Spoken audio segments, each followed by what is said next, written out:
आप देख रहे हैं इंडिया टाउन न्यूज भारत की बात। नमस्कार, आप देख रहे हैं इंडिया टाउन न्यूज भारत की बात और मैं हूं आपके साथ सुधीर मिश्रा। आज के हमारे नेशनल पॉलिटिक्स में बात करेंगे एक ऐसे चुनाव की जो दिखने में सादा है, लेकिन इसके पीछे छिपी है तगड़ी राजनीति, गठबंधन की गूंज और दिल्ली की पावर पॉलिटिक्स।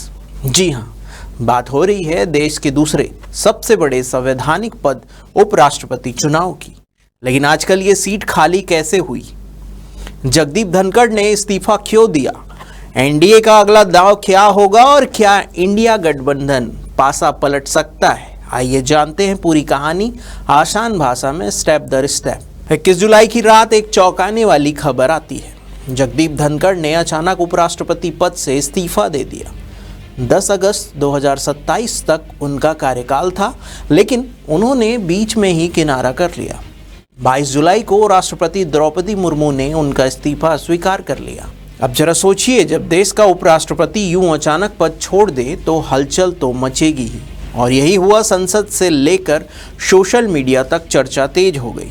आखिर माजरा क्या है? इस मामले पर चुनाव आयोग ने तुरंत एक्शन लिया, नोटिफिकेशन जारी किया। 7 अगस्त नामांकन की आखिरी तारीख रहेगी 31 अगस्त और जांच होगी 22 अगस्त और नाम वापसी की तारीख होगी 25 अगस्त और अगर ज़रूरत पड़ी तो मतदान होगा 9 सितंबर को और शायद हो सकता है काउंटिंग भी उसी दिन होगी। यानी 9 सितंबर दिल्ली में पावर का खेल फिर से लिखा जाएगा।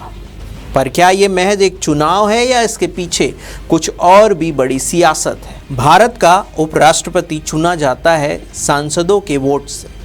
लोकसभा और राज्यसभा के सभी सदस्य, चाहे वो चुने गए हो या नौमित, लेकिन जनमानस को इसकी भनक भी नहीं लगती, क्योंकि इसमें ना ही रैली होती है और ना ही पोस्टरबाजी।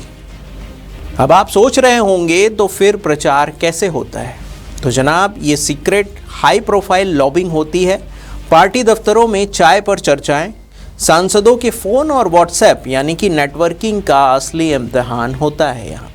इस बार तस्वीर काफ़ी दिलचस्प है। लोकसभा में जहां एनडीए की 293 और इंडिया की 234, वहीं बात करते हैं राज्यसभा में। एनडीए करीब 130 और इंडिया 79। कुल एमपीज हैं एनडीए में 423, इंडिया में 313 और बाकी 6 अन्य। मतलब आंकड़ों में एनडीए भारी है, लेकिन विपक्ष मानता है कि मुकाबला पूरी तरह से एक तरफा नहीं होगा। इंडिया ब्लॉक एक साझा उम्मीदवार उतार सकता है। नामों पर गहन मंथन शुरू हो चुका है। भाजपा की ओर से 2 नाम सबसे ऊपर है। थावरचंद गहलोत, जो कर्नाटक के राज्यपाल हैं, और दूसरे हैं ओम माथुर, जो सिक्किम के राज्यपाल हैं। भाजपा की रणनीति साफ है, अपने ही खेमे से भरोसेमंद चेहरा, ताकि सहयोगी दलों को मनाया जा सके। उपराष्ट्रपति का काम सिर्फ राष्ट्रपति के पीछे बैठना नहीं होता, ये है राज्यसभा के सभापति यानी अपर हाउस को नियंत्रित करने वाले। जरूरत पड़ने पर राष्ट्रपति की भूमिका भी निभाते हैं और हाँ, उन्हें हटाना आसान नहीं है। इसके लिए राज्यसभा में बहुमत और लोकसभा की सहमति चाहिए। अब असली सवाल, क्या यह चुनाव महज एक संवैधानिक प्रक्रिया है या फिर 2029 की पिच पर पहली बॉल? क्या विपक्ष इस बार यूनिटी दिखा पाएगा?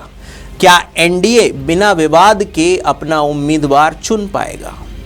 और क्या जगदीप धनखड़ का इस्तीफा एक नई राजनीतिक बिसात का हिस्सा है? ये तो आने वाला वक्त ही बताएगा। 9 सितंबर को देश को मिलेगा नया उपराष्ट्रपति, पर राजनीति की गलियारों में खेल अभी शुरू हुआ है। फिलहाल के लिए इतना ही। मैं सुधीर मिश्रा और आप देख रहे थे इंडिया टाउन न्यूज़ भारत की बात। जय हिंद।